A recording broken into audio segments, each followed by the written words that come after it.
Hello people of the golden era.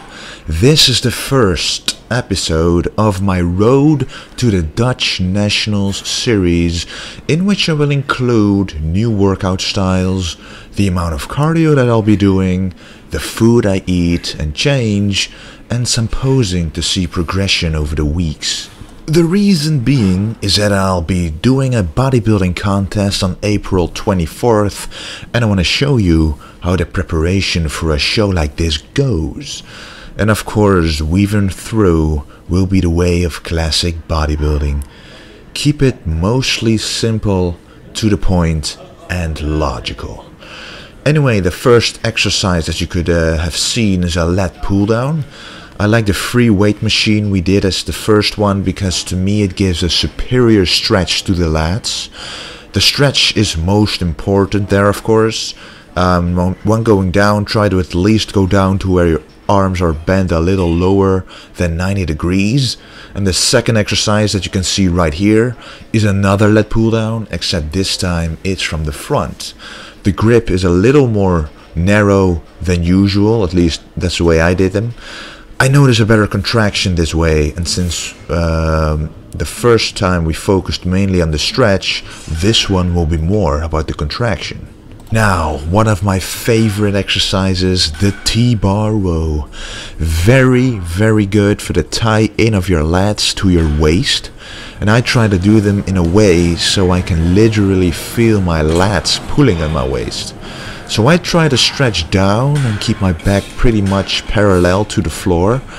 This way you'll really be able to create those wide backs and V-taper they used to have back in the golden era. Up next, the barbell row. Normally in my other videos I stand on a platform and stretch all the way down, but that's called the bent over row. This is a barbell row, and I purposely named them different because they are different exercises.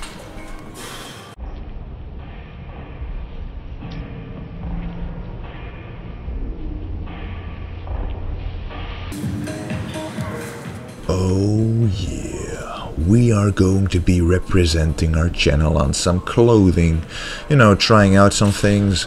That was a test design to see how it comes out. A lot more designs to come for sure.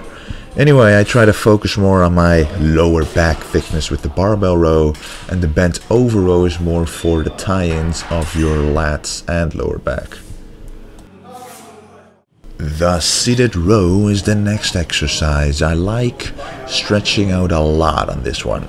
It makes the exercise more complete for me. Your lats and lower back both get stretched, and you can get the maximum out of this exercise this way.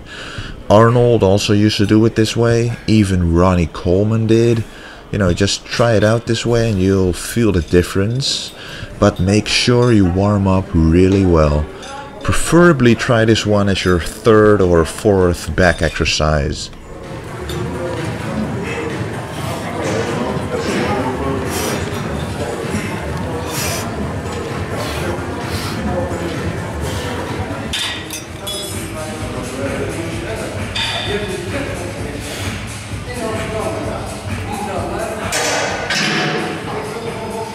Now it's time for some rec pulls. Throughout the workout, you may have noticed, but I've been working from the wideness of the lats and upper part of the back to the lower portion of your back. I haven't done rec pulls in a really long while, but to finish off your lower back, this certainly is a great one. I combined shrugs with this one to have a nice tie-in with the next exercise, but I got the idea from Antoine Vaillant, a Canadian bodybuilder with a lot of potential. Check him out if you want to see some very motivating videos.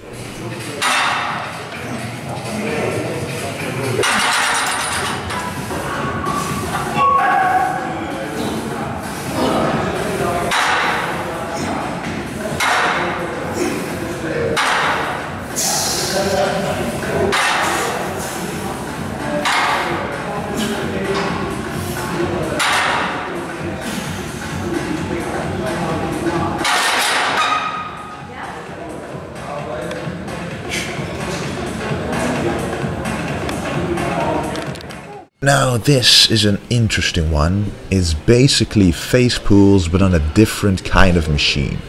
This is actually a shrug machine, but the handles allow you to do a rear delt movement like this. We don't have a pec deck or reverse fly machine in this gym, so I like trying out some different things to see how to target the rear delts the best way. And the shrugs I do after this are pulled backwards, trying to finish off the rear delts even more.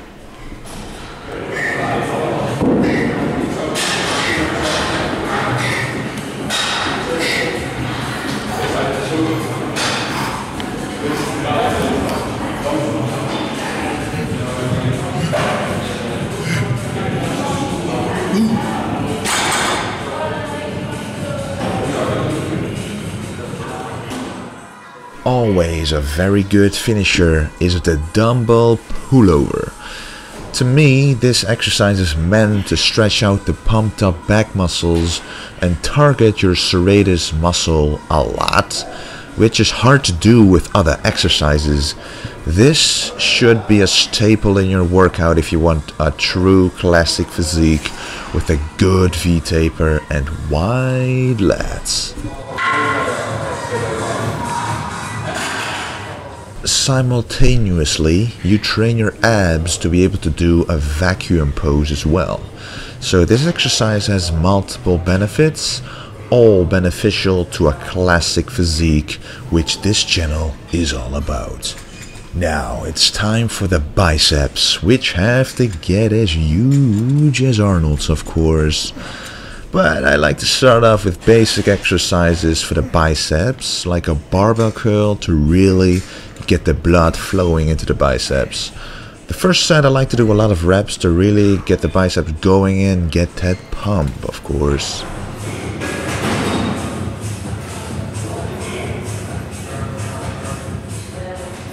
Some people don't like it, but I like stretching all the way down to the bottom. This makes weights like this already pretty heavy, but my motto is, the more difficult you make it for yourself, the more your body will do to overcome it. Don't make it easy. Now for some regular dumbbell curls. Well, almost regular. Normally you do these ones straight, but I point my arms outwards. This is purely because I saw this picture of Arnold doing them and I wanted to try it out. I believe this kind of movement contracts the biceps in a slightly different way, allowing you to target fibers that are usually not getting worked as much during straight dumbbell curls. So it's a nice classic variation to consider.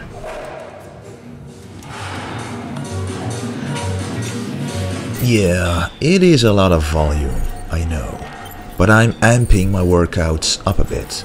A little more volume means more calories burned, yet you're still working the muscles you want to let grow. Anyway, this is a concentration curl with a cable, as you can see, and the cable allows for constant tension on your biceps, which is normally lost with regular dumbbell curls. So this also is a nice variation to try out for yourself.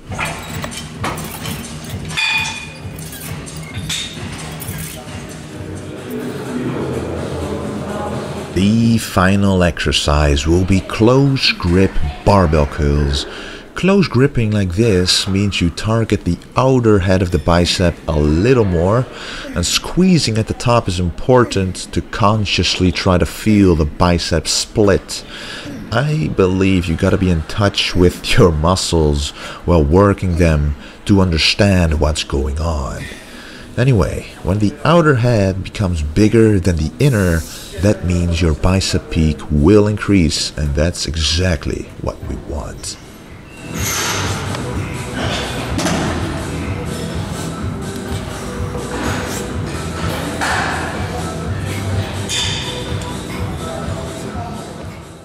Now it's time for some posing, aka gauging my current physique so I can track my progression, and I prefer the mirror over anything else. Sure, the scale and fat measure can give you the numbers, but the ultimate goal is for your physique to look like you envision it. And so it's important to see if anything is missing, so you can work on your sculpture like an artist would. And that's the thing about bodybuilding. If you are not satisfied, there is always something you can do to change that. It just takes time and discipline.